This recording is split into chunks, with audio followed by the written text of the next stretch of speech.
para compartilhar conhecimento. Esse é mais um Empreenda SCcast. Seja bem-vindo, você, a nossa audiência. Muito obrigado, né? A gente quer agradecer, claro, o nosso patrocinador master que está aí na sua tela, Arte Pro Comunicação Visual. Estamos aqui na Arte Pro, né, Mário? Mais um programa gravando junto aí, Mário. Mais um programa. O Mário que está aqui, o shape do Felipe melhorou. O Mário que está aqui substituindo o Felipe. Obrigado, Mário, por topar esse desafio também. A Arte Pro lhe atende em tudo que você precisar para comunicação visual. Totens, fachadas luminosas, letra caixa, envelopamento de frota, enfim, tudo o que a sua empresa precisa para aparecer mais e vender mais, né? Também contamos com o patrocínio da Cloud Park Hub de Mobilidade, uma startup tecnologia aqui de Blumenau que atende o mercado de estacionamentos, cara. São 600 estacionamentos no Brasil, do Rio Grande do Sul ao Acre. Até no Acre tá dominando o Brasil, tá? Da maquininha cancela tudo que você precisar. E claro, o apoio estratégico dessas entidades importantes, CDL, Blumenau, Câmara de Dirigentes Lojistas e Sebrae, através do escritório de Blumenau, são entidades que não precisam de apresentação, todo mundo conhece. Obrigado por esse apoio estratégico e fundamental para esse projeto. Mix FM 106.3, estamos na onda da Mix, NutriBlue Gastronomia Empresarial, comida transportada e cozinha na sua indústria, PHNX Consultoria Imobiliária, o melhor investimento está aqui. E Creativity Digital Hub é a agência que deixa o empreendescc.com.br cada vez mais bonito, do nosso diretor que está aí também assistindo aqui no estúdio. Obrigado a todos os nossos apoiadores. E, cara, hoje a gente está com um empresário multiempreendedor, Felipe Bittencourt. Seja bem-vindo. Quero agradecer imensamente tu ter topado esse desafio, que eu te convidei hoje, acho que era 2 da tarde. Né? Por aí. Achou um espaço na agenda. Felipe, obrigado, cara, ter vindo aí. E, cara, enfim, muito obrigado e vamos discorrer sobre essa tua história aí. Tá certo. Bom, agradeço o convite. Legal. Né? Realmente foi bem de última hora mesmo. Tu até comentou, pô, não gosto de falar muito de mim, mas vamos lá e tal. Não costumo falar muito, mas... Chegou o momento. Foi um convite até de um amigo em comum nosso, né? Claro. E eu não podia teve aqui o Michael. Não podia negar o convite dele. Legal, cara. Vamos, assim, a primeira pergunta que eu tenho para te fazer, a gente estava conversando fora do ar, até natural, para que a gente pudesse ter o assunto e discorrer, e a intenção aqui é que seja esse bate-papo descontraído mesmo, interromper, fica à vontade para interromper quando quiser e por aí vai. Mas a primeira pergunta que eu tenho para te fazer é, você vem de um ramo tradicional de importação para o ramo têxtil e está tentando investir em tecnologia, em startup e em inovação. Então, qual é o valor que a inovação, a inovação no sentido de tecnologia mesmo, porque inovação é muito mais que isso, mas a inovação no sentido de tecnologia tem para o mercado atual e a importância de olhar para esse segmento? Bom, antes de mais nada, antes de começar no mercado têxtil, né, o meu background todo é de tecnologia. Então, eu venho de uma família de engenheiros, desde meus tios, as minhas tias, as minhas primas, todo mundo foi para lá de engenharia. Então nós temos engenheiro agrônomo, engenheiros de produção civil, engenheiro mecânico, arquitetos e todas as áreas mecânicos, praticamente todas as áreas. Até de engenheiro até quase engenheiro. Sim.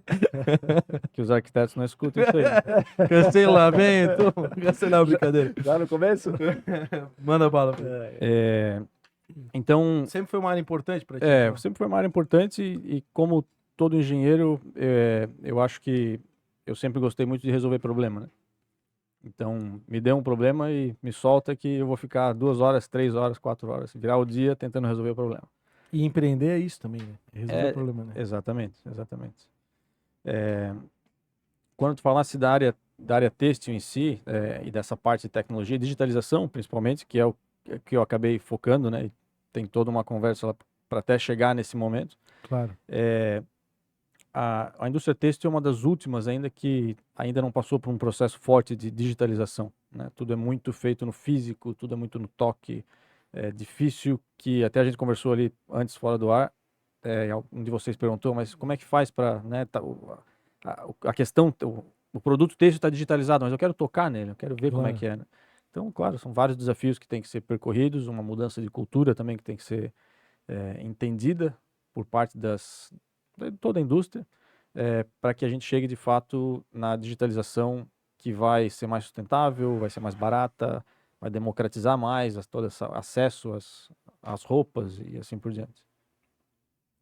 Mas tu se encantou por essa área e realmente tu encara isso como um propósito de vida, assim, de valorizar o digital e a inovação, essa disrupção e tal? Eu gosto de disruptar, né? Então, Sim. sempre de criar alguma coisa que ninguém criou. Eu talvez não seja um bom vendedor, mas gosto muito de inventar coisas diferentes.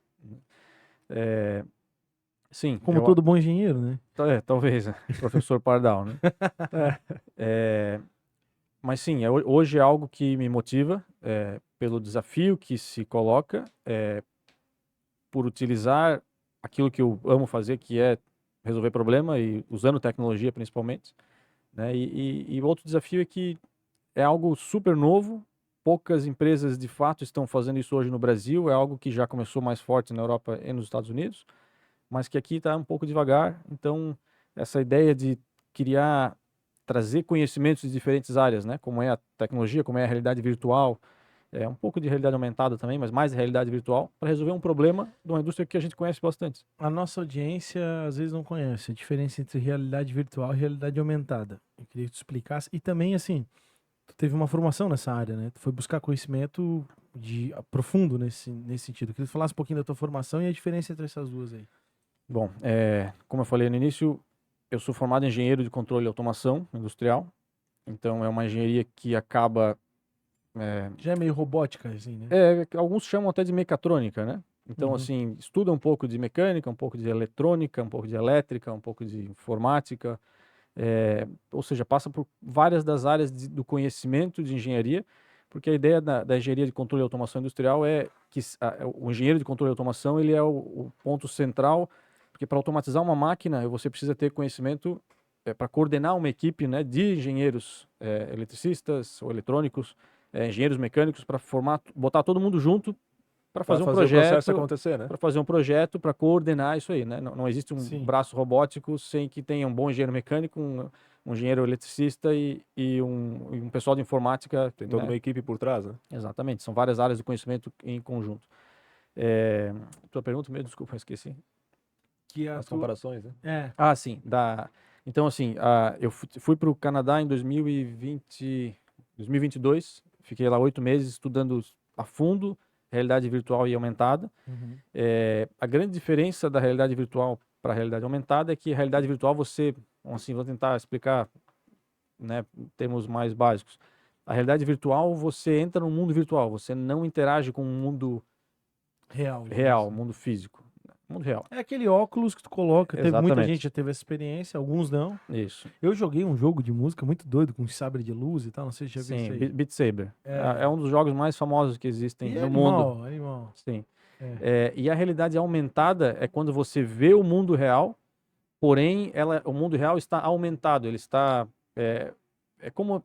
Eu posso ter um objeto aqui na frente que eu esteja vendo esse objeto e estou vendo vocês ao mesmo tempo. Então, se nós estivéssemos todos na mesma experiência, a gente podia estar interagindo com esse objeto. E aí existe já alguns óculos para isso, ou você pode usar o próprio celular, né? Uhum. Para ver um pouco do mundo virtual, o mundo digital, mas interagindo com o mundo físico, o mundo real. Né? Então, existe uma cerveja, né, que tu aponta e tu vê um dragão, um negócio assim, né? Sim, eu não sei qual é a marca, mas sim, tem cerveja, tem vinho, tem...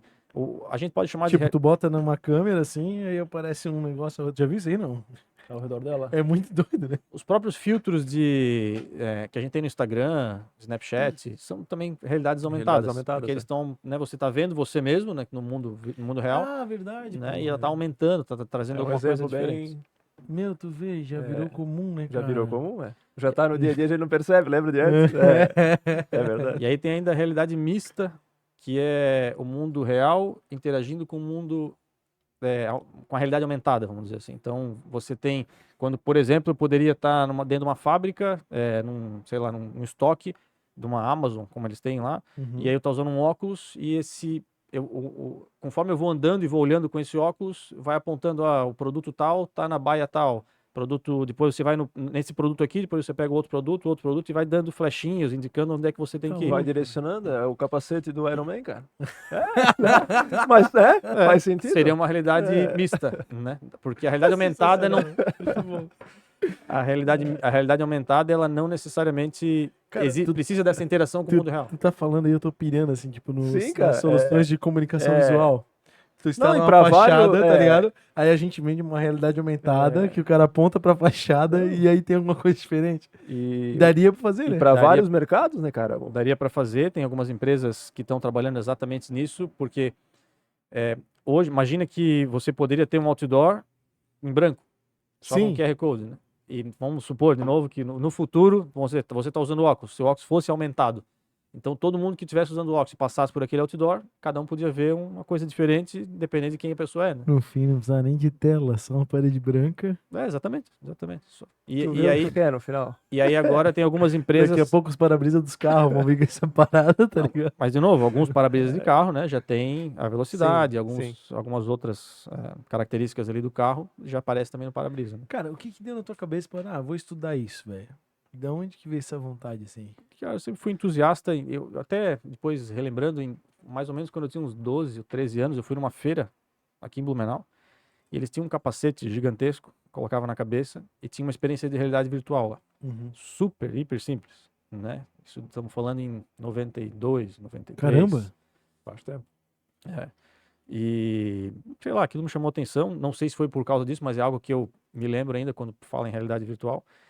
E mais recentemente eu comprei todos os óculos de realidade virtual que saíram desde o início, o primeiro que saiu do Facebook, né, porque é o Meta, virou o Facebook, bom, Sim, que era o óculos, o primeiro óculos.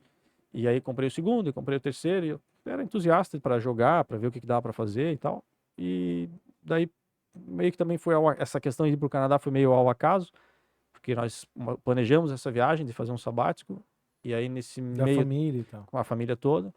E aí a minha filha mais velha, que gosta de atuar, queria ser atriz e tal, ela pediu, dá uma olhada para mim, papai, que eu queria ver se tem alguma coisa para estudar filmes e tal. E aí eu fui pesquisar na internet, a gente ia para Vancouver, né? Então eu procurei escola de filme em Vancouver.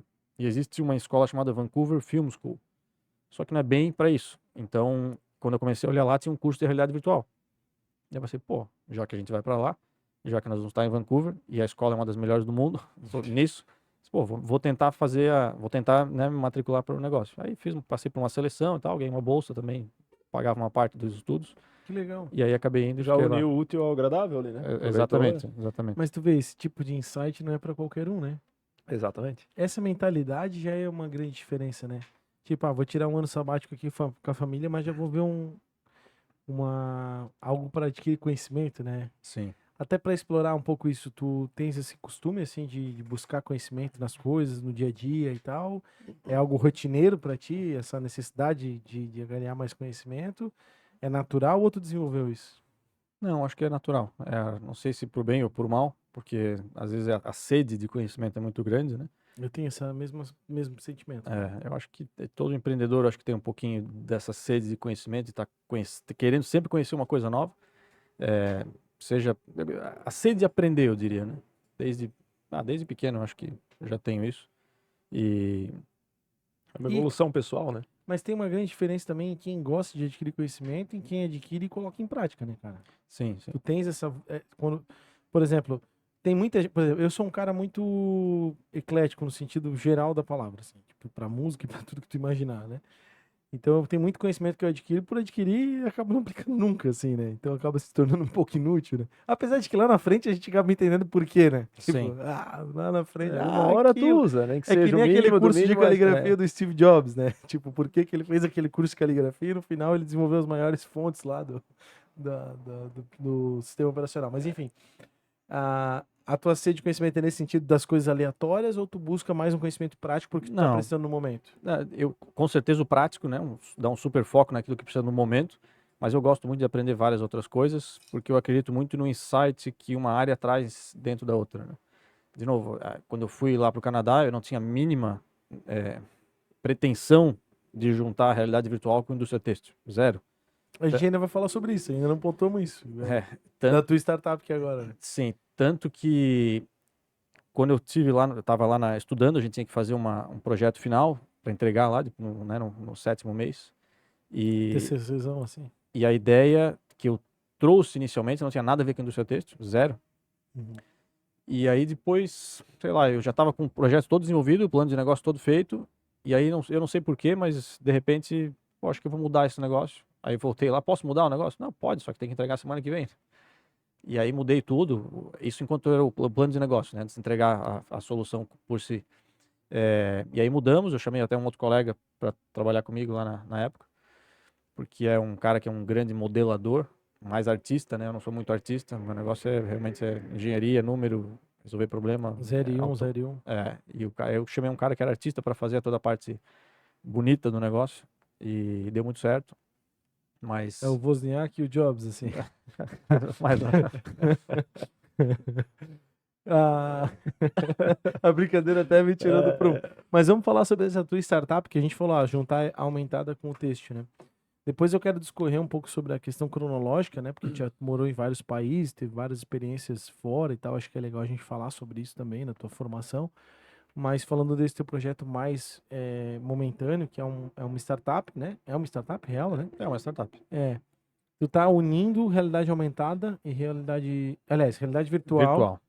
Com um segmento que é tradicionalíssimo, que é o ramo têxtil, né? Sim. Da onde que... O que tu tá fazendo exatamente pra Explica um pouco mais esse processo, até pro Mário saber. Não, para todo mundo que tá vendo, né? Eu sei. Então, cara, bom, por onde começar, né? Tem tantas possibilidades para Começa começar. falando que tu vendia fio pra indústria têxtil. Sim, vendo. Vende, Bom, então eu tenho uma importadora, chama-se LPR Brasil. Aham. Ela tem 32 anos, começou com meu sogro, 91. Nós vendemos fio para o Brasil inteiro, já há muitos e muitos anos. Não vou mais para trás, vou começar para frente agora. Claro. Depois a gente fala sobre isso aí também, não tem Sim, pressa. não, tranquilo. E uma das grandes dores da indústria, dos confeccionistas, é que eles têm que fazer mostruário físico para mandar para os seus representantes, que por sua vez vão vender nas lojas, né, lojas multimarcas. E o que acontecia, bom, isso até a gente conversando com alguns clientes, eles nos trouxeram essa dor já de outros, né, do passado. Conheço o processo, trabalhei no têxtil 10 anos. Ah, É uma dor bem doída, assim, pro pessoal do têxtil. Porque tu gasta uma grana fazendo mostruário. Tem a questão da grana, tem a questão de, assim, antes disso, né, para desenvolver uma roupa, você faz né, vai lá o desenhista, desenha a roupa, aí você faz uma modelagem, essa modelagem vai para uma costureira, primeiro você tem que escolher chamar os tecidos dos fornecedores, os fornecedores vão enviar as amostras, vai pegar essa amostra, vai fazer lá todo o design, vai botar numa modeladora, a modeladora manda para a costureira, e aí a costureira faz a peça, aí vai para aprovação lá, pessoal do produto. Aí o pessoal, ele ficou bom, mas vamos trocar o tecido. Mais amostra de tecido, faz de novo, vai para a costureira, volta o negócio. Mas vamos agora subir um pouquinho a manga porque não ficou tão legal. Vai para a costureira de novo e volta. Mas vamos mudar o zíper, botar o zíper. Chama o fornecedor de zíper, pega mais um zíper, faz de novo e vai. Então, assim, o que a gente conversou com o pessoal, na média, né, isso uma peça nova que tem que elaborar tudo desde o início, o mais complexa, vai até 8 vezes. Ela vai para 8 protótipos são feitos até chegar no final. Para um modelo, né? Para um modelo. E assim, tem empresas que têm coleções então, imagina o cara faz a coleção com 40 referências. 40 são as bem pequenas. As médias já fazem com 200 e as grandes confeccionistas fazem 500 a 1.000 peças. Né? Aqui em Blumenau mesmo nós temos alguns que fazem com 1.000 peças por coleção. Maiores, né? E tu imagina que, além desse custo de ida e volta, tal, do próprio desenvolvimento da peça, o custo de fabricar esse mostruário, uma vez que está definido, já o protótipo foi definido, o custo de fabricar isso comparado com o custo de produção é cerca de 8 vezes mais. Então, uma mala hoje de mostruário custa, e aí depende, tem empresa que o fornecedor, o representante paga, tem empresa que subsidia para o representante, mas custa, tem gente que cobra 12 mil, tem gente que cobra 25 mil reais uma mala, né, de confecção. Então é um custo, imagina uma empresa com 100 representantes, nós estamos falando aí de 2,5 milhões por coleção. Tá louco, né? cara. Aí tu pega uma empresa que tem 4 coleções, então já está gastando 10 milhões só de mostruário. Né? E quando a gente passasse por um mostruário digital, ele... Você tem noção de quanto isso representa no custo da peça? Percentual? No custo da peça, não No custo sei. geral, assim? Não sei. Mas seria um dado no bem custo da relevante. coleção como um todo, eu não saberia dizer. Sim. Mas é um valor bem considerável. Mas tem coisas que o valor ainda em percentual é pequeno, mas é muito dinheiro, Sim, claro. né? Porque uma coisa, eu sempre faço a distinção do que é caro e do que é muito dinheiro, né? Se a gente pensar, custa 0,1%, tudo bem, não é nada. Mas é muito Mas aí na dinheiro. hora que você bota 0,1% é 10 milhões de reais. É muito É muito dinheiro dinheiro. e é um processo demorado com muito retrabalho, como tu falaste, né? Isso. Então, Vai e volta, já vai e existem, volta. já existem cases de algumas, de uma marca importante. Isso existe no mundo em algum lugar? Existe. Tem um case, que não é nem do futuro, é do passado, a Tommy Hilfiger, né, Uhum. marca conhecidíssima no mundo inteiro. Eles digitalizaram toda a coleção deles. Quem quiser depois procurar no YouTube, tem um vídeo de 1 hora da pessoa que coordenou todo esse processo dentro da Tommy, falando como eles fizeram isso em 2018. Então nós estamos falando aí já em 5 anos atrás. Sim. Eles digitalizaram os 14 showrooms que eles tinham na Europa e economizaram, obviamente, um monte em mostruário. E tiveram também, obviamente, uma certa reticência dos varejistas que compravam deles. Mas, assim, eles disseram que o tempo de ir ao mercado, eles reduziram em 6 semanas. Então, porra, ganhar 6 semanas, o texto é gigante. E Caramba. o tempo para você 6 comprar... semanas, uma mudança de coleção, né, cara? Exato. E o tempo o tempo para que o comprador fizesse a compra dele, reduziram. Eles contam um caso de um varejista espanhol que o cara demorava 2 dias e meio para fazer a compra e ele passou a fazer em meio dia. Então também o tempo que economizado, né, é muito grande. Na verdade, assim, é uma inovação não só financeira, mas principalmente de tempo, então, né? E como é que tá a tua em startup nesse caso? Como é que tá? Porque assim, vamos explicar no concreto o que que tu vai fazer. Beleza, realidade aumentada para Virtual. realidade virtual, perdão, para Para substituição do mostruário Desse processo. o que que vai Isso. acontecer no concreto? O representante vai levar um óculos. Isso. Então, o representante, em vez de sair com aquele monte de mala tudo bagunçado, que ele não consegue nem mostrar direito, e imagina que se você é um comprador de uma loja, se eu tirar da mala agora aqui um cabide e mostrar para você, olha essa peça aqui, tá num cabide, você não vê como ela é o caimento no corpo, se fica mais ajustado, se não fica. Seria muito mais legal eu mostrar ela num No manequim manequim, né? 3D já, que você vai ver com muito mais propriedade, poder pegar esse manequim na mão, olhar bem de perto mesmo, bem de perto, sabe? Então, ganha-se tempo, porque normalmente o lojista vai dizer, poxa, mas alguém vai ter que provar essa peça aqui para eu ver como é que fica exatamente. Então, ou ele tem alguém na loja dele, ou o representante prova. Mas, ô Felipe, tu comentou que uma marca já implementou isso em 2018, né? Isso, a Tommy. Não foi conosco, mas Sim. implementou. Fora do Brasil. E não em realidade virtual. Ela implementou, como a Tommy é uma gigante, ela consegue fazer com que os varejistas, né, vão até ela, nos 14 showrooms que eles tinham na Europa, para fazer a compra. Então eles têm umas televisões digitais lá que você consegue mexer e tal. Mas como a Tommy hoje, a gente tem outras marcas também bem conhecidas e poderosas, digamos. Por que isso ainda não pegou assim? Na verdade, está pegando já. Conta uma história, uma pessoa que é advisor nossa da startup, canadense, e ela foi uma das primeiras mulheres, uma senhora já, uma das primeiras mulheres a trabalhar com digitalização de roupas. Ela tem um museu fashion e tal, a Miss Ross. Ela conta uma história que ela participou, de certa maneira, onde o Walmart tinha que comprar algo como, eu não sei os números exatos, mas assim, ordens de grandeza, algo com 1.200, ela queria comprar 400 biquínis para colocar na sua loja. Então ela contratou uma empresa para fabricar esses biquínis, mas para ela provar, o cara fez cerca de 1.000 e poucos, 1.200 biquínis, todos em 3D, para que a Walmart aprovasse esses biquínis. Uma vez aprovados, daí sim que foram fabricados. Então, assim, isso já está sendo usado. Até varejistas aqui brasileiros já estão usando também. Posso falar o que é público, mas empresas como Fica à vontade. o pessoal da Renner já está fazendo, já está usando. O pessoal do grupo Soma também já colocou no site deles, em algumas coleções também, com os modelos em 3D.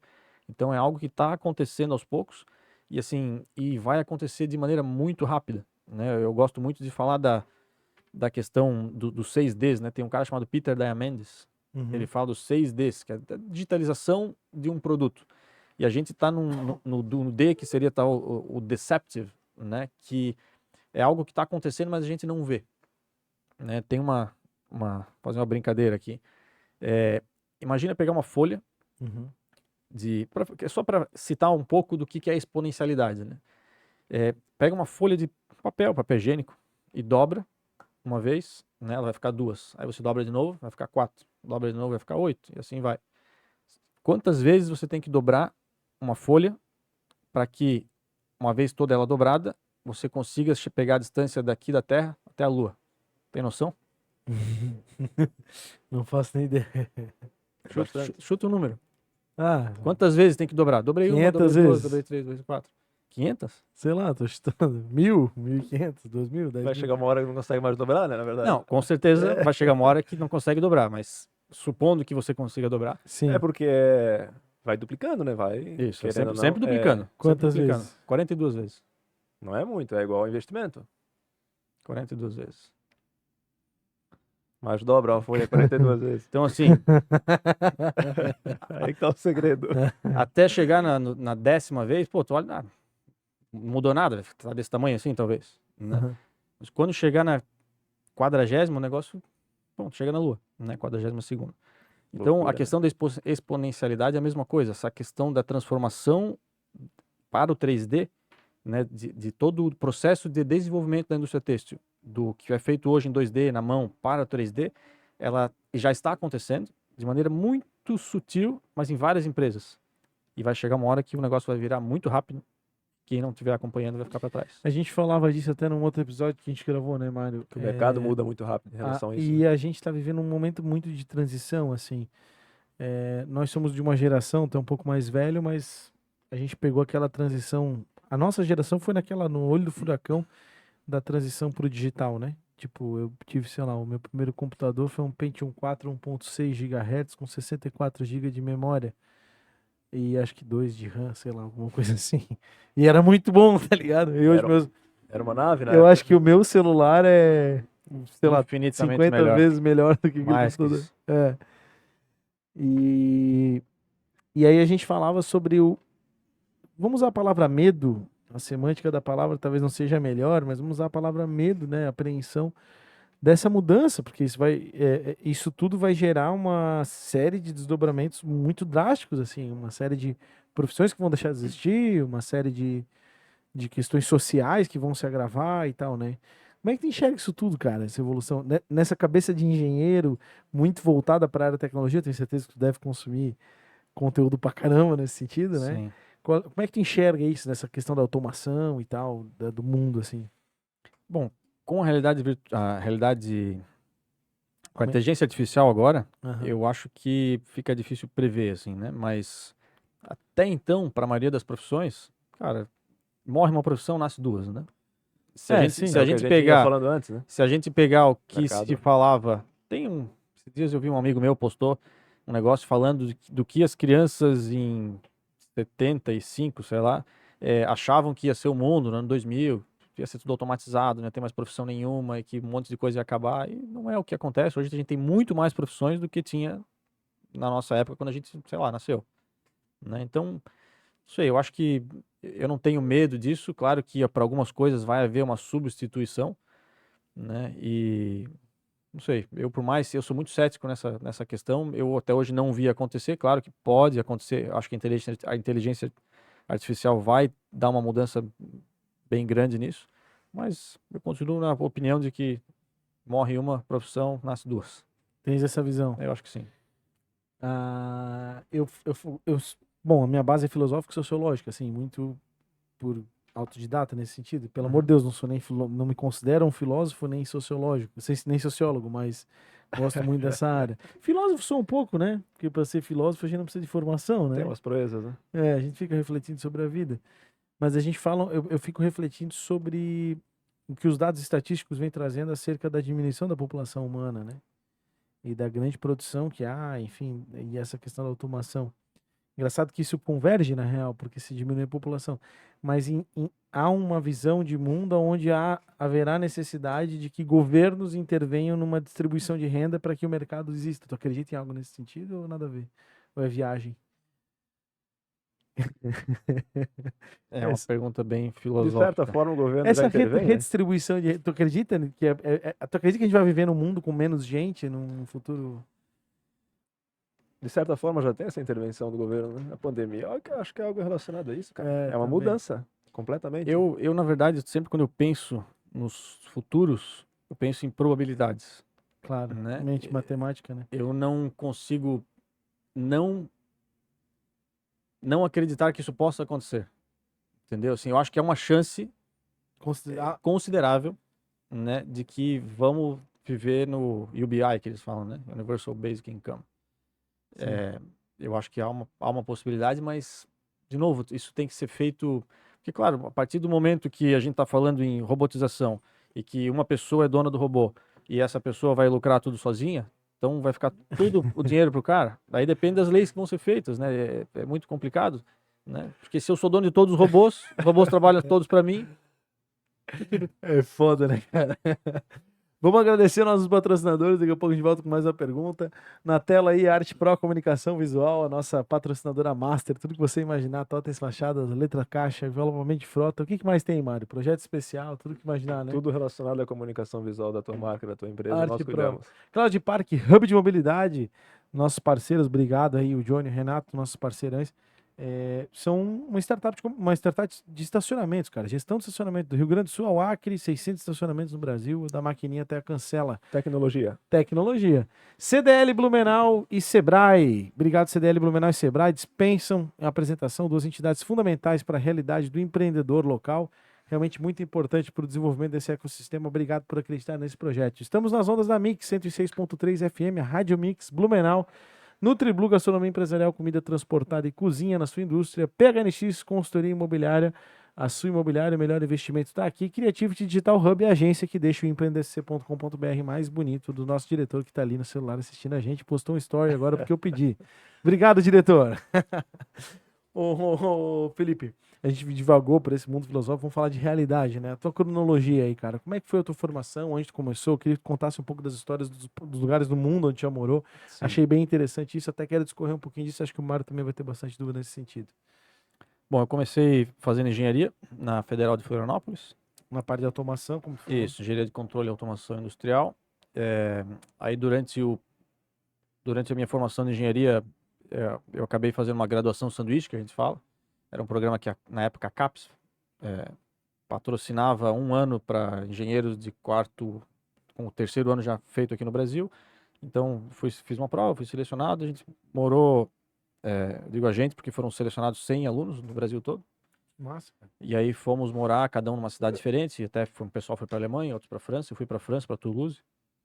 Fiquei 1 ano lá, estudando, aí no caso engenharia, mais uma engenharia elétrica na época. E aí depois voltei para o Brasil, completei mais uma parte dos estudos, aí no final do ano eu tinha que completar tipo um TCC, né, um projeto de fim de curso, a gente fica trabalhando dentro de uma empresa durante 6 meses, e depois apresenta um projeto. E aí eu fui para a Alemanha, para Aachen, onde eu estudei daí telecomunicações, parte de Wi-Fi europeu, na época nem tinha Wi-Fi, eu acho, ainda como Wi-Fi mesmo. Que loucura, né? O símbolo do Wi-Fi ainda estava sendo definido, né? Que é o 802.11, ainda estava começando. O que é 802.11? É a norma que define o que se pode dizer que é Wi-Fi, né? O símbolo do Wi-Fi tem uma norma que todo mundo tem que usar, porque senão ninguém se comunica, né? Então, se olhar no seu celular, eu não sei, mas nos roteadores tem lá 811.11 A, B, C, nem sei mais que letra que está hoje. Mas define daí hoje a velocidade, praticamente, um pouquinho da mudança do protocolo que é usado. E aí, voltando... Tá com pau, tá com pau. É que a gente não tem noção. Vivendo e aprendendo, né? As pessoas não têm noção da necessidade de normatização. Na época que eu estava lá, tinha o padrão europeu e tinha o padrão, não de internet de Wi-Fi, assim, mas era um outro padrão que eles estavam fazendo, que é Hyperlan, e aí estava competindo com o padrão americano e, obviamente, que o padrão americano, mais uma vez, se sobressaiu e é o que é usado. Mas, bom, aí, voltando de lá, me formei... tipo o padrão de tomada, né? Pra fazer uma... mais ou menos... No Brasil é só... Brasil é o que só nós temos, né? Não sei qual foi a indústria de energia que pagou, a indústria de plug elétrico que pagou pra ser assim, né? Mas enfim. Bom, aí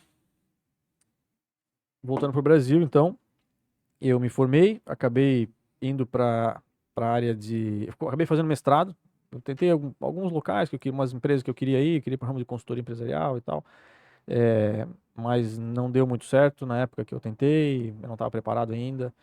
E aí acabei indo fazer um mestrado. Aí fiz um mestrado em empresas virtuais já na época. Também é muito a parte de programação e tal. Que ano que era isso, cara? Isso em 2003. 2003. Na época, falando em empresa virtual. É, 2003, cara, no 2003 a gente usava a internet de escada, acho que. e olha lá. Bom, era pesquisa, obviamente, né? E aí estava estudando aquilo, aí eu tinha acabado já as matérias do mestrado, apareceu uma oportunidade, o pessoal de uma empresa chamada Sanyo. A Sanyo estava no Brasil até alguns anos atrás. Aí. Eles estavam procurando engenheiros que tivessem determinados conhecimentos, e aí eu comecei a ler aquilo por acaso, e aí, tá, esse eu tenho, esse eu tenho, esse eu tenho, esse eu tenho, daí eu preenchi todos os requisitos, aí apliquei, também fui para São Paulo lá fazer entrevista, os japoneses vieram, e aí selecionaram algumas pessoas aqui do Brasil, eu fui um deles, fui para lá, aí fiquei 18 meses no Japão, e lá a gente participou também, daí sim, era uma empresa que fazia software para câmera digital. Então, a Sanyo fazia como OEM, então não lançava, até tinha a marca dela também, mas trabalhava com mais 4 ou 5 marcas. E a gente foi responsável por lançar a primeira câmera digital com o padrão Wi-Fi do mundo. Né? Você tirava foto, ela enviava por Wi-Fi, ela enviava foto para a impressora, daí a impressora imprimia sem cabo, né? Sem fio. E hoje, claro, super normal, né? Mas na época não era. Mas ainda não é tão normal. Não, cara, hoje tem. Bom, na minha casa eu uso qualquer coisa que eu tenho no celular, quero imprimir hoje- e mando direto para a impressora. Mas tem pessoas ainda que tem impressora que não é de rede, né? Porque a impressora tem que estar Perfeito. conectada à Sim, internet, sim. né? A impressora tem que estar conectada à internet. E isso a gente tá falando de que ano? Isso 2004 que eu tô 3, falando. 4? 2004 para 2005. Lá desenvolveu um software pra câmera imprimir. Não, é mais ou menos. Mais ou menos essa é a ideia. Eu não desenvolvi sozinho, né? Claro, um Um time. time todo, claro. Mas tu participou Eu da. participava de uma camada do software lá que era responsável pela comunicação Wi-Fi. Por causa da tua formação Wi-Fi lá. Isso. E aí depois do Japão tu fez o quê? Então, aí depois do Japão, eu tenho meu sogro que tinha uma empresa de representação têxtil. Ele me convidou para fazer parte da empresa dele, para a gente poder. Eu precisava, na verdade, de mais experiência com vendas, com marketing e né, esse corpo a corpo com o cliente. Que E tu não aí tinha ainda essa que eu não expertise tinha, era muito. A minha carreira sempre foi muito técnica. técnica.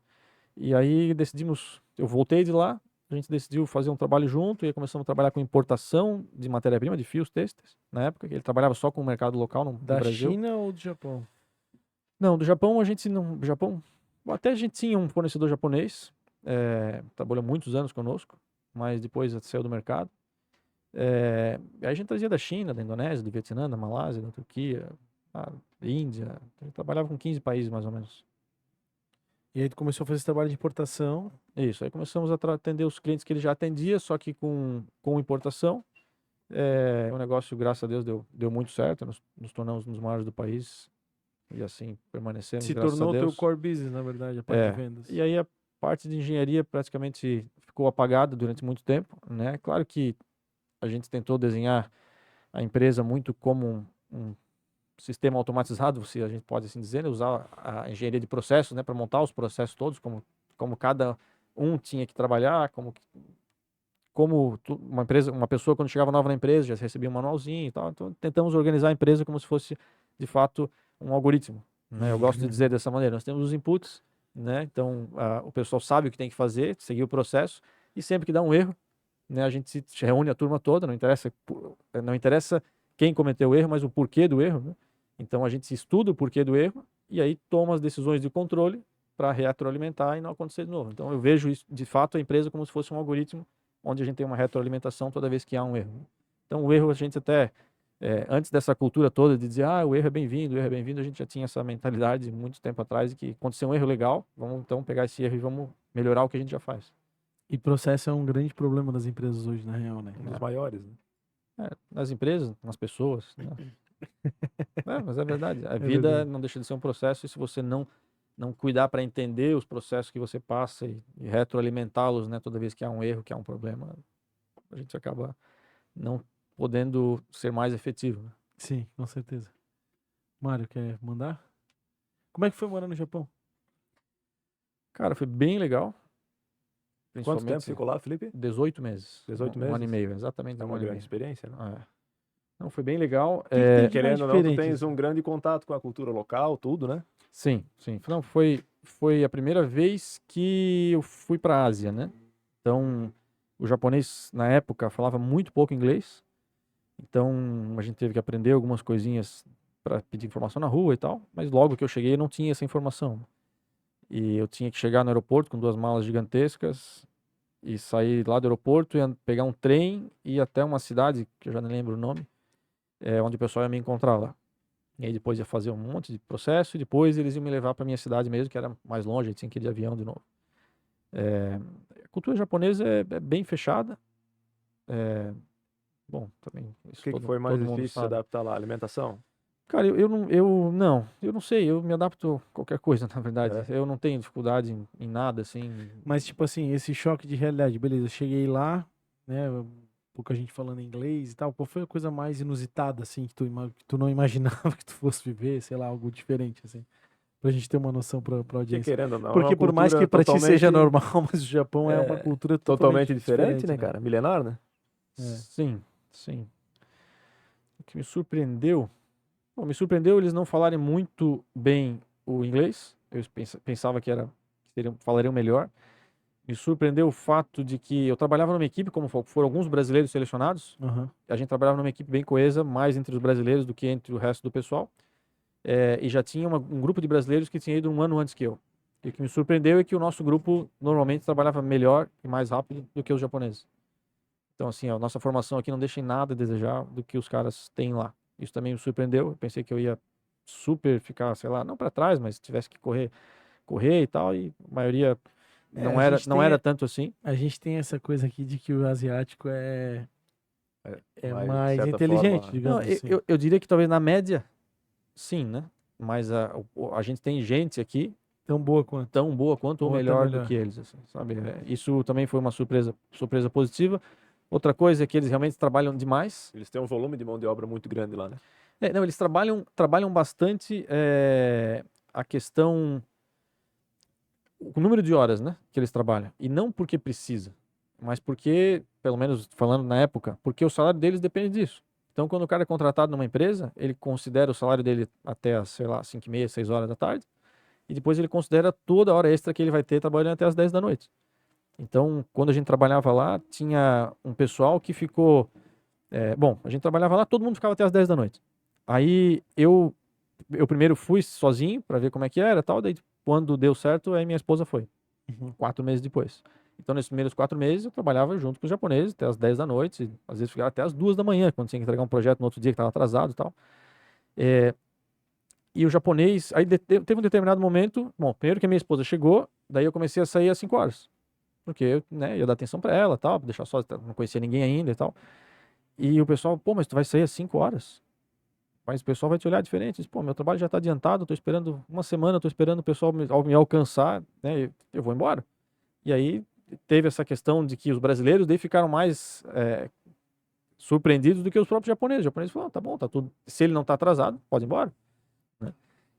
Mas assim, teve um determinado momento que deu um terremoto grande numa cidade chamada Niigata, onde a empresa faz a maioria dos semicondutores, que é a matéria-prima para construir todos os hardware, eletrônicos dela, o sim. hardware dela.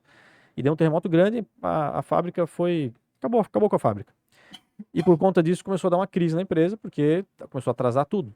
E aí a diretoria falou, olha, de agora em diante, em determinado momento lá, a chefia falou, olha, não pode mais fazer hora extra. Se alguém precisar fazer hora extra, tem que justificar. Foi um pânico, assim, porque os caras dependem da hora extra. Eles contam com isso, né? Contam com É o isso, no complemento da renda, né? orçamento familiar. E, bom, ficou um tempão lá, e depois a Sanyo começou a ir mal, depois foi comprada pela Panasonic e tal, e aí a Sanyo acabou-se. Não existe mais a marca Sanyo. Por conta desse terremoto. Eu diria que sim, né? Eu não, na época e até hoje, eu não tenho, né, sabendo intrinsecamente o que aconteceu, se houve outras questões, mas o terremoto, até onde eu entendo, foi o que... O precursor dessa situação. foi por causa dele que tudo começou a desandar. Chegou a passear lá, assim, estando morando lá, não? Passeava, tinha mais para cidades perto, assim, fui algumas vezes a Tóquio e daí em reuniões só, para passear, não fui uma vez passear, fui uma vez fazer snowboard, eu não lembro nem o nome da estação, não, você lembra? não lembro o nome da estação.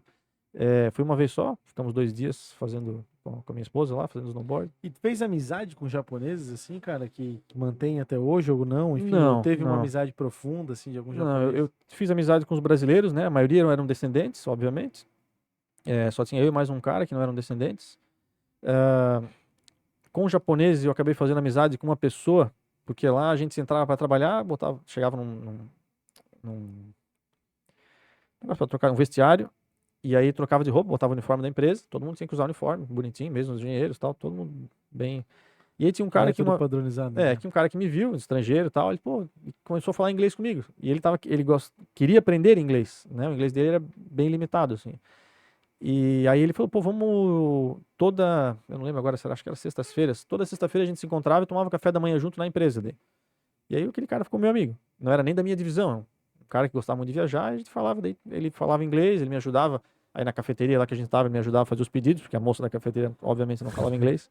Então foi um cara que depois a gente voltou no Japão em 2015 talvez. Voltei com a minha esposa lá também, daí encontramos esse cara de novo, encontramos um outro, a minha esposa foi trabalhar lá, depois de um tempo já mais adaptada, foi trabalhar numa escola de inglês lá, e daí a gente fez alguns amigos de lá, então tinha uma moça filipina que morava lá, a gente foi visitar ela de novo e tal.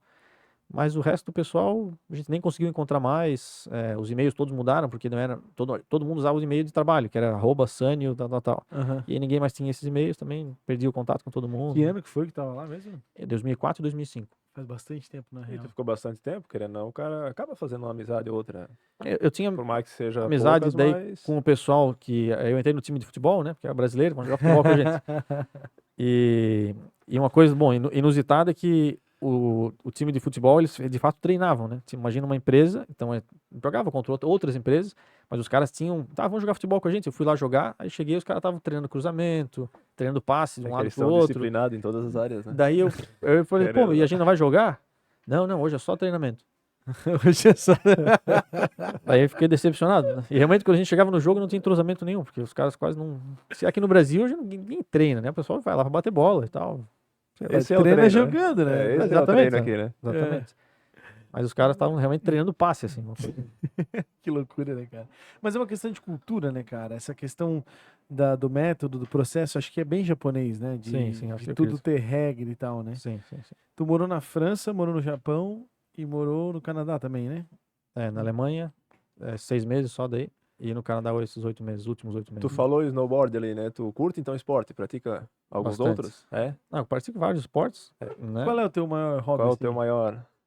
Cara, o snowboard eu adoro, mas não é uma coisa que eu pratico, porque vai uma vez Sim, por semana, sim. uma vez por ano, às vezes, consegue um pouquinho mais de uma vez. Até porque não tem muita montanha aqui perto, né? Esse é um problema. Mas aqui, o que que tu mais se identifica, assim, que tu... Cara, eu sempre joguei basquete, né? Desde de sempre, quando criança, assim. Jogar estadual, coisas desse tipo. Até tentei jogar um torneio de Master aí faz no final do ano passado, mas não é diferente. Não, eu tenho feito triatlon, que gosto legal. bastante. Pô, a gente entrevistou Faz uns 2 anos. o Daniel, Daniel de né? Oliveira, tu viu? Ah, sim, eu vi. O bicho, ele tá lá no Ultra Tri brasileiro e tal, né? Sim. Já pensasse fazer alguma coisa daquele nível ali, né? Não, com certeza não. Mas o cara é alta performance, né? São poucos, né? Ele tá entre os 3 mais resistentes do mundo, né, cara? Sim, eu vi. Mas e o é um Ironman já fez. Eu já fiz o meio. Meio Ironman. Ainda não, porque para você fazer um full tem que ter tempo, né? E eu ainda não tive o tempo suficiente para treinar para um full, mas eu pretendo um dia fazer. O teu foco hoje tá vocacionado para essa questão da realidade virtual no ramo têxtil ou tu tá empreendendo em mais alguma área, além da importadora, claro? Não, tem mais algumas coisas que a gente tá também ajudando aí uns amigos no projeto e tal. Então, tô fazendo Hoje tu outras atua meio coisas. como mentor, assim, ou... Não oficialmente, Uhum. né? Mas a gente ajuda alguns amigos. A gente tá em um outro projeto também com um amigo dentista, um projeto bem forte, que esse já tem cliente, já estão vendendo. Bom, não posso ainda divulgar o que é Claro, exatamente, claro. mas é para... Bom, posso falar que é uma plataforma para dentistas que usam uma determinada tecnologia, vamos dizer que é um aparelho para corrigir, que não é Invisalign, mas é para crianças, e Uhum. que a gente tem uma plataforma de monitoramento e tal. Então a gente está ainda começando aos pouquinhos, já tem aí uns 200 clientes. Então, E nessa trajetória tu já quebrou também, né? Já, 2017, eu criei uma startup que era para fazer, contratar mão de obra, era uma marketplace para contratar mão de obra residencial, tipo Uhum. que hoje, né, o Get Ninjas. E E tu sabe que o Get Ninjas nem é tão conhecido assim aqui na região, né? Tu conhece o Get Ninjas, não? Não. Ó, ele não, tá vendo? Não é uma coisa tão conhecida assim. e isso até na época, foi uma questão que eu pensei, poxa, tá aí uma oportunidade, né? Vamos lançar também uma coisa local, a gente não precisa ser tão grande quanto um Get Ninjas, mas pode ser uma coisa mais local. E aí, fazendo as contas, pô, é um negócio que dá para crescer, dá para ganhar um dinheiro em cima e tal. Só que no fim das contas, eu acho que não é, o Get Ninja não é conhecido porque a nossa cultura aqui não é de usar um aplicativo, que você tem que baixar o aplicativo ainda, para ir procurar um eletricista, um encanador. A maioria Entendeu do. isso agora? Mas é uma contratação, uma agência. É quase como se fosse um É um agenciamento. Uber de eletricista. Isso. O de eletricista, encanador, Sim, babá. toda a mão de obra envolvida, né? Isso. Mão de obra para sua Mão de obra casa, né? para casa, né? Então é importante ter todos os O famoso reviews. marido de aluguel, né? Isso. É. Mas é bom ter um review, aí é por isso que o nome chamava-se Indique aí, porque era uma indicação que a gente dava, porque, pô, tu vai botar um cara dentro da tua casa, né? E quantas histórias a gente já via no Get Ninjas, bom, vocês podem falar o nome aqui. Não, fica à vontade pra falar. Mas assim, plataformas como eles são campeões de reclamação, no Reclame Aqui, por exemplo. A gente Aham. pensou, poxa, tem uma oportunidade aí pra gente fazer uma coisa um pouquinho diferente e tal. Mas, de novo, a nossa mentalidade aqui na região não, não absorveu isso, sabe? Aí tentamos durante um tempo e depois decidimos largar. Foi logo que, quando a gente lançamos, era novembro e dezembro de 2019, aí logo depois entrou a pandemia. E aí foi a gota d'água pra gente dizer, não, deixa quieto. Foi um Mas, Mas período, chegou né? a rodar, chegou a Turbulento. ter. não, chegou a rodar, a gente chegou a ter 2.000 profissionais e 2.000 clientes. E havia bastante conversa, tal, mas poucos fechamentos de negócios ali. A gente ganhava um pequeno FII. Na época a gente cobrava, nem chegou a cobrar, na verdade, porque não deu nem o tempo. Mas a ideia era cobrar R$ 10 de cada negócio que fosse fechado. Então é quase como se a gente. Quase não, a gente pegava esse R$ 10 e aí botava mais propaganda para impulsionar o negócio do profissional, né? Então, em vez do profissional criar uma página ou tentar fazer uma propaganda dele mesmo, que ele ia gastar muito mais, a gente ia fazer tudo isso pela plataforma, né? E quanto mais ele fizesse serviços para outros, mais bem ranqueado ele ficaria na plataforma e mais alcance ele teria dentro do grupo de indicação de amigos. A gente criou Na um verdade, a grafo. ideia é boa, né? Talvez só faltou realmente um tempo de amadurecimento, né? Tu É. falou que entrou pandemia no meio do caminho e tudo, né? A tecnologia está lá. Se achar alguém É. que queira usar, a tecnologia é muito boa.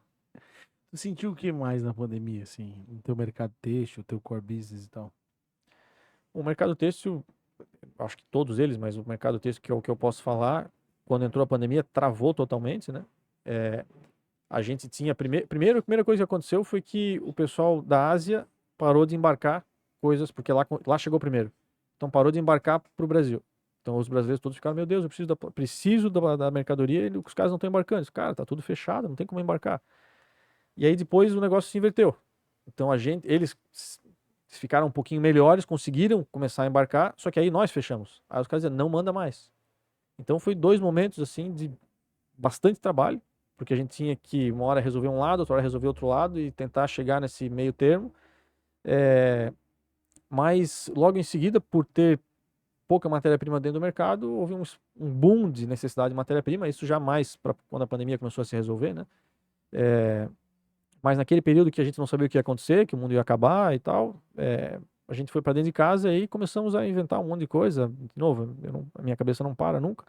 Até, eu nem lembrava disso, mas conversando aqui contigo, a primeira coisa que a gente tentou inventar foi um negócio chamado Desviralize, que era, eu comecei a acompanhar um monte de coisa no mundo, e aí a gente tem esse grupo nosso de snowboard, a gente tem um grupo que faz viagem pelo mundo e tal, tem alguns médicos, tem advogado, tem arquiteto, tem alguns empresários, e a gente começou, pô, o que nós vamos fazer, o que nós vamos fazer o tempo inteiro, e aí meio que juntos a gente começou os médicos traziam papers, a gente ficava lendo os papers, e aí a gente criou uma solução meio híbrida do que estavam fazendo, acho que na Coreia do Sul, acho que era, e com Singapura e tal, que era fazer um QR Code para botar na porta dos estabelecimentos, que todo mundo que chegasse naquele estabelecimento faria um scanner no QR Code, e aí, se por acaso alguém... Porque aí, quando você era detectado com Covid, a prefeitura dizia, né, a pessoa está detectada com Covid. Então, bastava a prefeitura pegar o nome do cara, dizer, ó, esse cara é vermelho,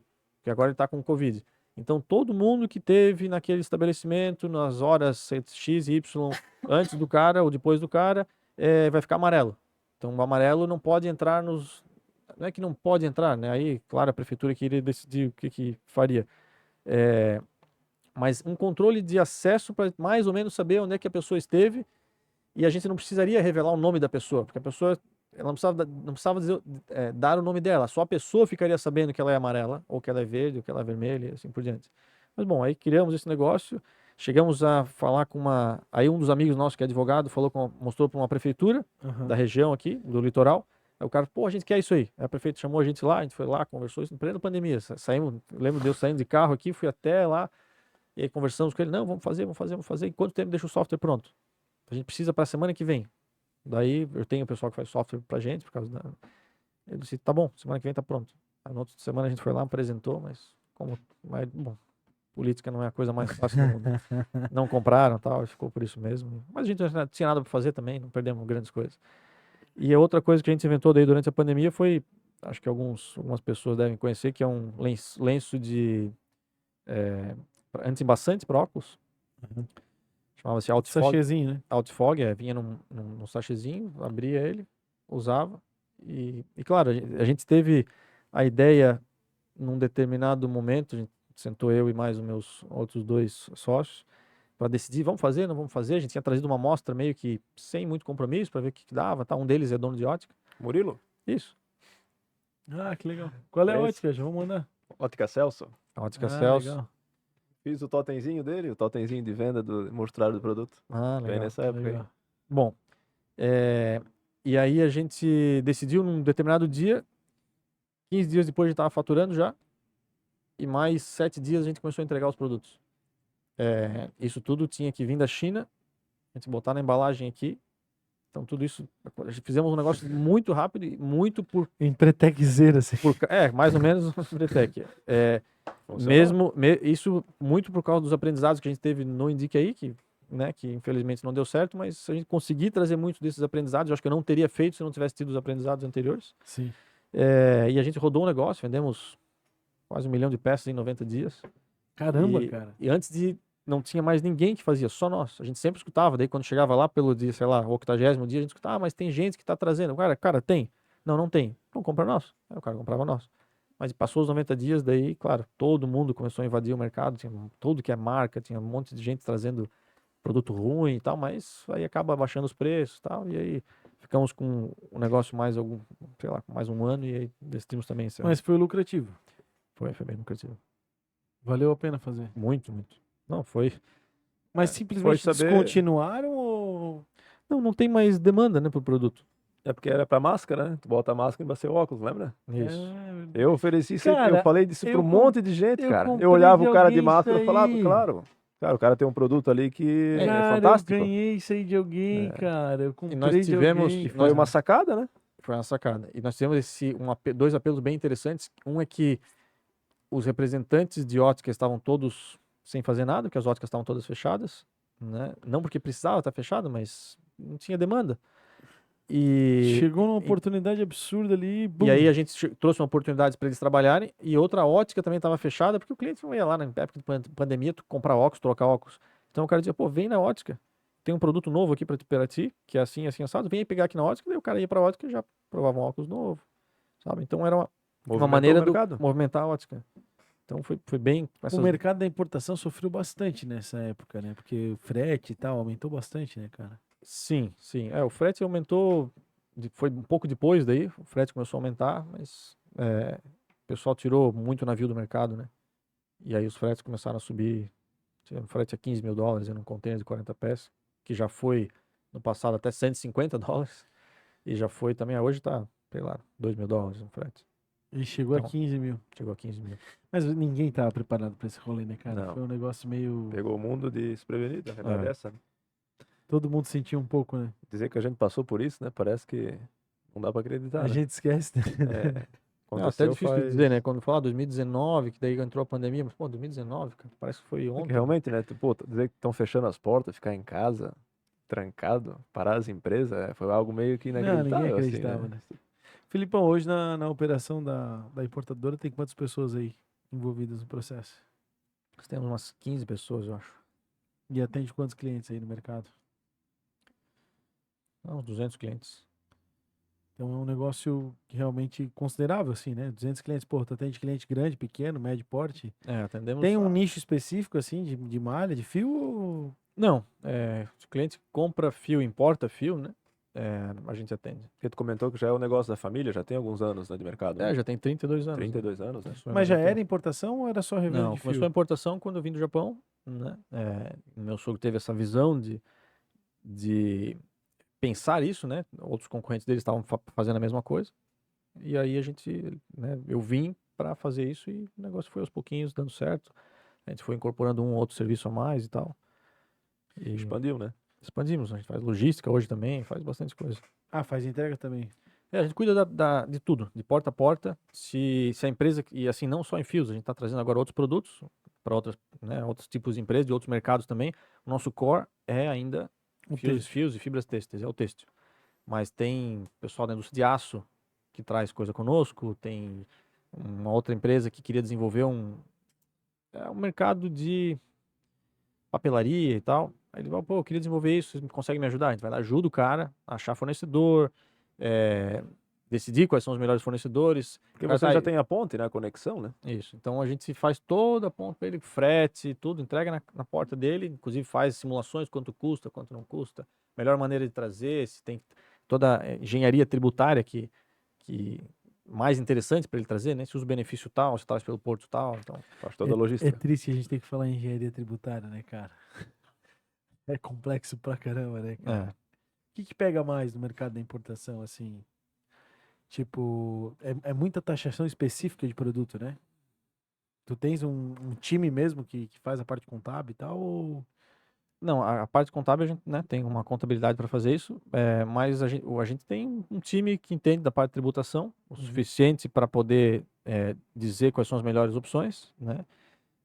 A gente tem um time jurídico também que é terceirizado, mas está conosco já há 20 anos. Eles começaram a parte internacional jurídica conosco e a gente, né, tá com eles desde então.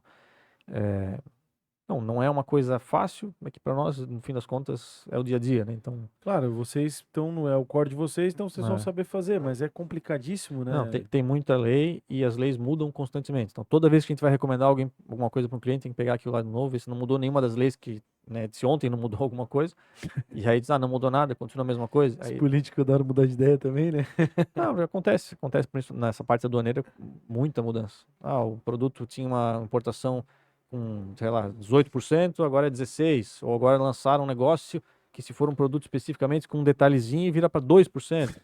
Aí tem que ficar atento a Aí essas o cara coisas. vai arrumar o detalhe, né?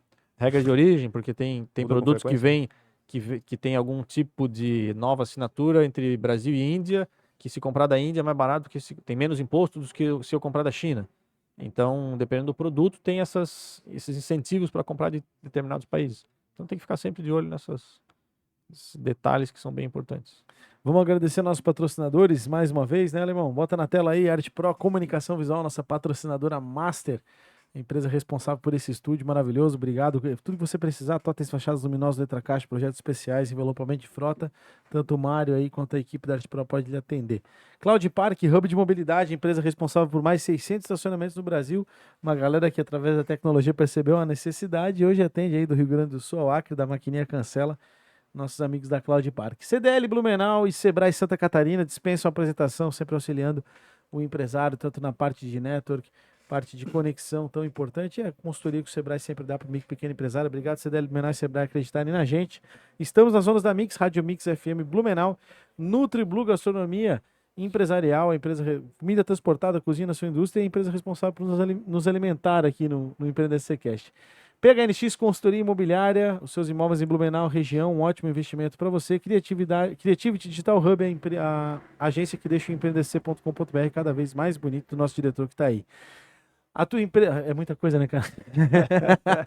A tua empresa de. A tua startup hoje, né? Em que fase que tá? Porque startup é aquela coisa, ela é escalável ao limite, ao infinito, né? E é muito rápida, né? Em que fase que ela se encontra de realidade virtual, assim?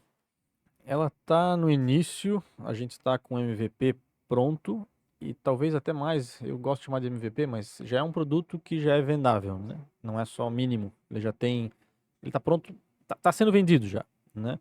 Mas como alguém da área de tecnologia, eu gostaria que ele tivesse sempre melhor, a gente sempre quer desenvolver mais features e mais coisas, né? Automatizar mais as coisas.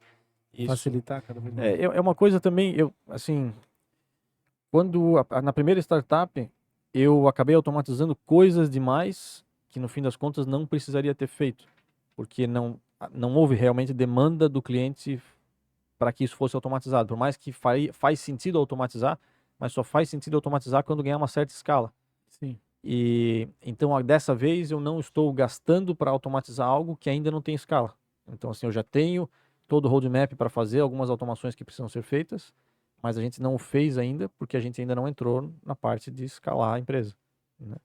Então a gente está visitando empresas, a gente começou desde em fevereiro só agora, então mostrando para o mercado, então todas as empresas que já são nossos clientes do ramo têxtil, a gente está visitando, mostrando a solução e o feedback das empresas, desenvolvimento de produto, dos donos das empresas, 100% é uou, assim, sabe? É algo que o pessoal ainda não tinha visto.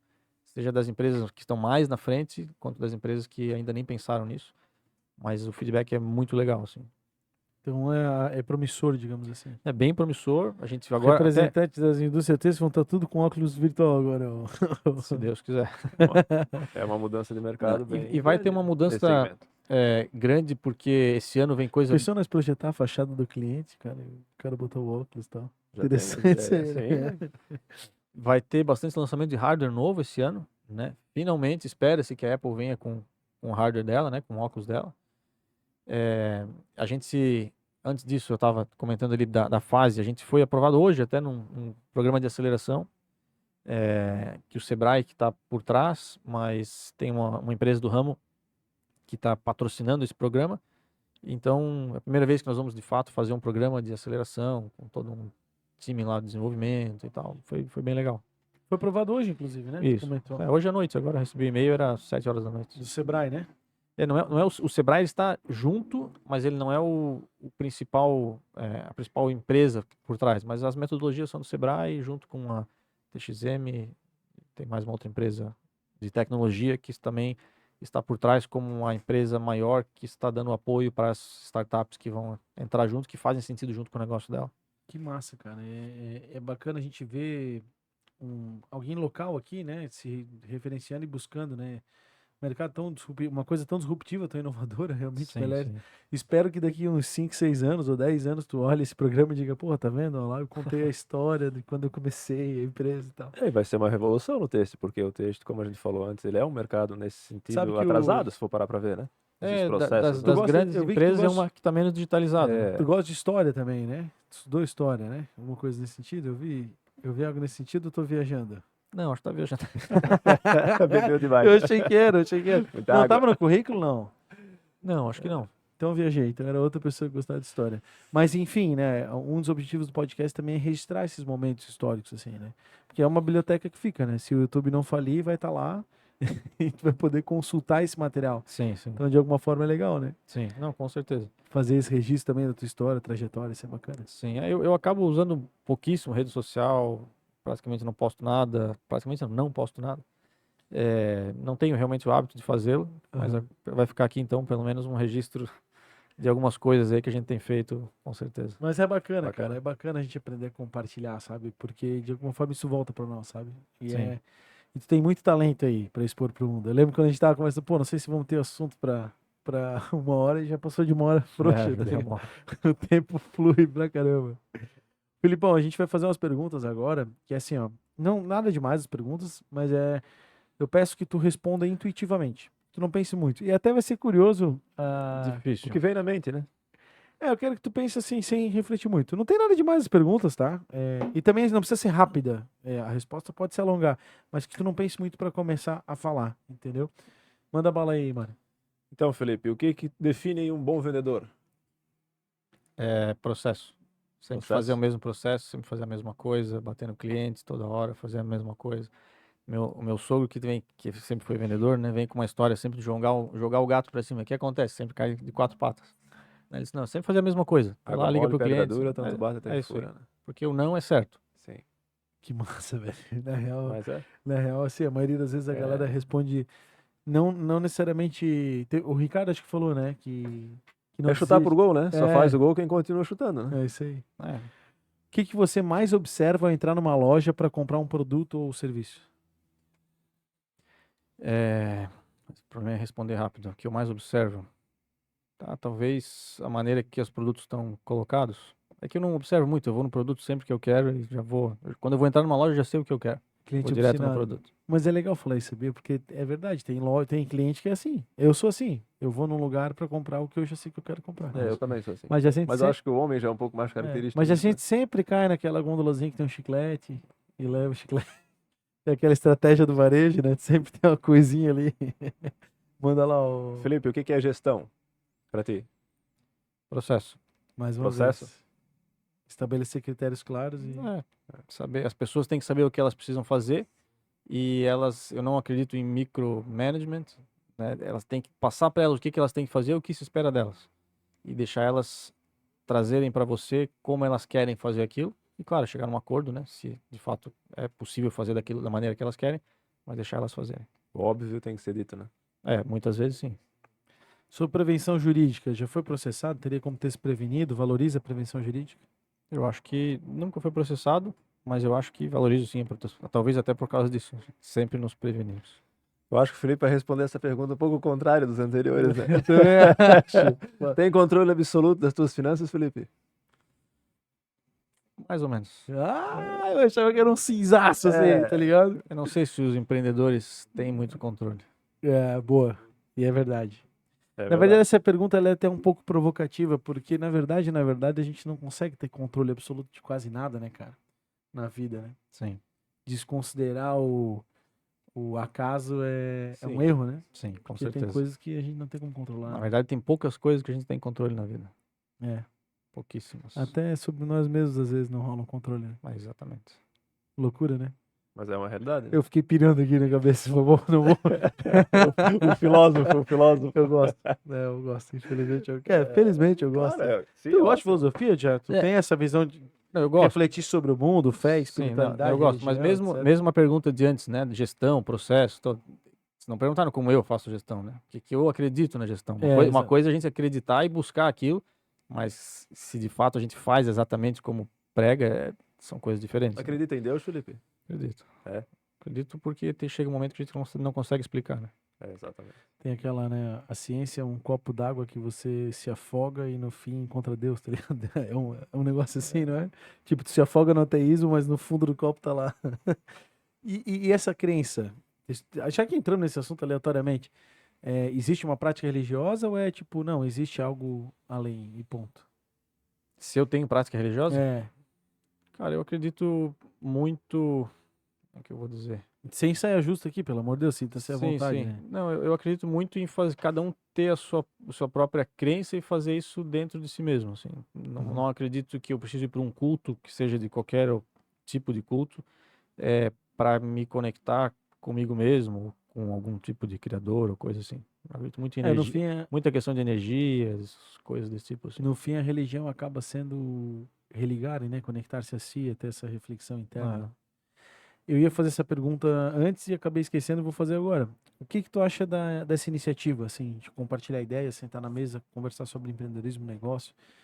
Expliquei um pouco do que é o Empreenda SC e tudo que a gente vem fazendo até aqui, né? Como é que tu enxerga essa iniciativa, a importância disso? Eu acho que do que tu me explicasses antes, eu acho que essa tua ideia de levar o empreendedorismo para quem está começando ainda, que tem menos acesso, talvez, ao que é empreender, eu acho muito interessante, assim. Porque quando a gente fala em empreendedorismo, o cara que já é diretor de uma empresa, que já está num cargo de gerência, que sei lá, que teve a família inteira já sendo empreendedor de alto nível e tal, que o cara já nasce com aquilo no sangue, um monte de gente está fazendo isso.